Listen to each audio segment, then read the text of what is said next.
வணக்கம் நண்பர்களே. இன்னைக்கு கந்தர் அனுபூதி பாடல் 8 விளக்கத்தோட பார்க்கலாம். பொதுவா கந்தர் அனுபூதி ஒவ்வொரு பாடலும் ஒவ்வொரு கருத்துக்களை நமக்கு சொல்லுது. இந்த கந்தர் அனுபூதி பாடல் 8 பாடல் 6ஓடு தொடர்புடையது அப்படின்னே சொல்லலாம். ஏன்னா இந்த பாடலும் கூட நம்முடைய அறியாமையை விளக்கக்கூடிய பாடல் தான். மெய்ப்பொருள் எது, பொய்ப்பொருள் எது அப்படின்னு அருணகிரிநாதர் ரொம்ப அழகா நமக்கு இந்த பாடல் மூலமா சொல்லியிருக்கிறார். அது மட்டும் இல்ல, உண்மையான பொருள் அப்படிங்கிறது இறைவன் நமக்கு கொடுக்கக்கூடிய ஞானம். இறை அருளால நாம பெறுகின்ற ஞானம்தான் மெய்ப்பொருள் அப்படின்னும், இந்த செல்வம், ஊர், மனை, மக்கள், ஆடம்பரம் இது எல்லாமே பொய்ப்பொருள் அப்படிங்கிறதையும் தனக்கு முருகப்பெருமான் உபதேசித்ததாக இந்த பாடல் அமைஞ்சிருக்கு. ரொம்ப அழகான பாடல். அதாவது தாம் வசிக்கும் ஊர், சுற்றம், சரீரம், இல்லம் என்கிற பிரமை எல்லாம் ஒழிய மெய்ப்பொருளை உபதேசித்த ஆச்சரியத்தை என்னவென்று சொல்வேன் என்கிறார். உபதேசம் செய்த குருநாதர் யார் அப்படின்னு பாத்தீங்கன்னா, அவர் முருகப்பெருமான் தான். அந்த முருகப்பெருமான் எப்படிப்பட்டவன் அப்படின்னா, என்றும் இளையவனாக குமரனாக இருக்கக்கூடிய அழகான முருகன். அவனுக்கு அழிவே கிடையாது. அழிவில்லாதவன் முருகப்பெருமான். ஊர், உற்றார், சரீரம் போன்றவை சாஸ்வதம் இல்லை. நிலையான தன்மை உடையவராலேயே நிலையான பொருளை உணர்த்த முடியும். குமரன் என்ற வார்த்தைக்கு எப்பொழுதும் நிலையானவன் என கூறப்படுவதுண்டு.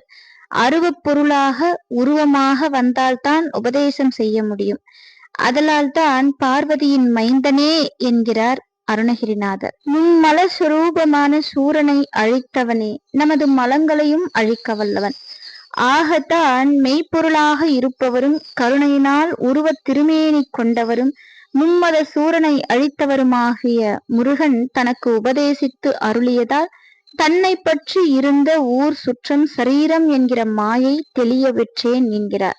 கந்தர் அனுபூதி பாடல்கள்ல ஒவ்வொரு பாடலிலும் நமக்கு தேவையான இந்த கலியுகத்திற்கு நமக்கு மக்களுக்கு தேவையான அனைத்து கருத்துகளையும் கந்தர் அனுபூதி வாயிலாக அருணகிரிநாதர் நமக்கு அழகாக கொடுத்திருக்கிறார்.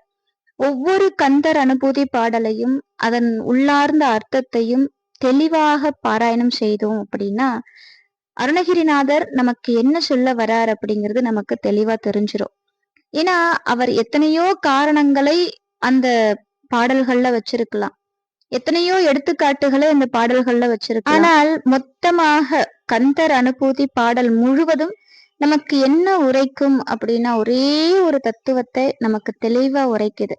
அதாவது முருகப்பெருமானின் திருவடிகளை இறுக பற்றி கொண்டால் இந்த கலியுகத்திலிருந்து நம்மால் ரொம்ப எளிமையாக தப்பிக்க முடியும். இந்த களி எனப்படக்கூடிய பாவ உலகில் நிச்சயம் முருகப்பெருமானின் திருவடிகளை நம்ம பிடிச்சிட்டோம் அப்படின்னாலே நம்மளுடைய வாழ்க்கை சிறப்பாக இருக்கும். இந்த கலியுகத்தில் நம்ம எல்லாம் காத்து ரட்சிக்க கூடிய கருணாமூர்த்தியாக கலியுக வரதனாக இருக்கக்கூடிய ஒரே தெய்வம் முருகப்பெருமான் தான்.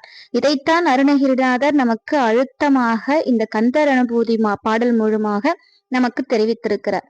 ரொம்ப அழகான இந்த பாடலை நம்ம இப்ப பார்த்துடலாம். அமரும் பதி கேழகமாம் எனும் இப்பிமரம் கிடமை பொருள் பேசியவா குமரன் கிரிராச குமாரி மகன் சமரம் பொருதானவனாசகனே. தினந்தோறும் கந்தர் அனுபூதி பாடல்களை பாராயணம் செய்து முருகப்பெருமானின் அன்பிற்கு பாத்திரமாவும்.